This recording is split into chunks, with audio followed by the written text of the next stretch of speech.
বিশ্বের বিভিন্ন দেশে ফের বাড়তে শুরু করেছে করোনা ভাইরাসের সংক্রমণ।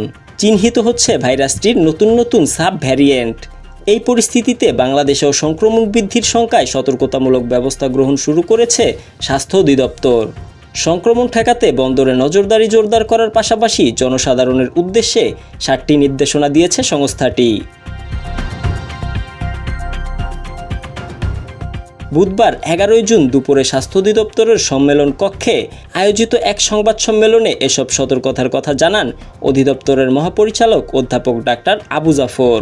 তিনি বলেন, পৃথিবীর বিভিন্ন দেশে করোনা ভাইরাসজনিত সংক্রমণের হার বৃদ্ধি পেয়েছে। করোনা ভাইরাসের কয়েকটি নতুন সাব ভ্যারিয়েন্ট ইতোমধ্যে চিহ্নিত হয়েছে। আন্তর্জাতিক ভ্রমণকারীদের মাধ্যমে বাংলাদেশে করোনা ভাইরাসের সংক্রমণের বিস্তার প্রতিরোধে দেশের সব স্থল নৌ বিমানবন্দরে IHR ডেস্কসমূহে নজরদারি এবং স্বাস্থ্যবিধি মেনে চলার বিষয়গুলো জোরদার করার বিষয়ে ইতোমধ্যে সংশ্লিষ্ট কর্তৃপক্ষকে নির্দেশনা দেওয়া হয়েছে।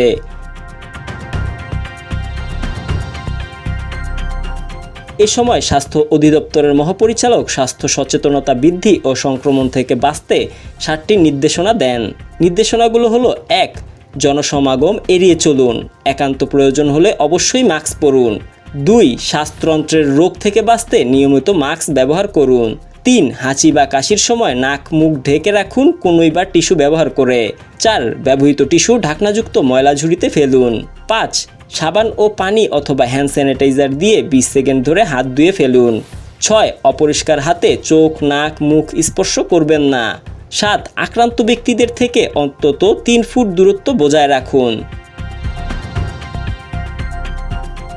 সংবাদ সম্মেলনে করোনা শনাক্তকরণ ও চিকিৎসা ব্যবস্থার প্রস্তুতির বিষয়ে বিস্তারিত তুলে ধরা হয়েছে।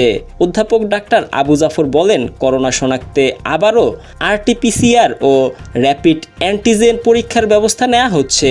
পাশাপাশি করোনার টিকা, প্রয়োজনীয় ঔষধ, oxygen, high flow nasal cannula, ventilator, ICU ও HDU সুবিধাসহ কোভিড ডেডিকেটেড হাসপাতালগুলো প্রস্তুত রাখতে সংশ্লিষ্টদের নির্দেশনা দেয়া হয়েছে। এছাড়াও সেবা প্রদানকারী স্বাস্থ্যকর্মীদের জন্য নিরাপত্তা সরঞ্জাম যেমন KN95 মাস্ক, PPE ও ফেস শিল্ড নিশ্চিত করার নির্দেশনাও দেওয়া হয়েছে। স্বাস্থ্য ও পরিবার কল্যাণ মন্ত্রণালয় সহ সরকারের অন্যান্য সংশ্লিষ্ট সংস্থার সঙ্গে সমন্বয় করে এসব প্রস্তুতি চলছে বলে জানায় স্বাস্থ্য অধিদপ্তর।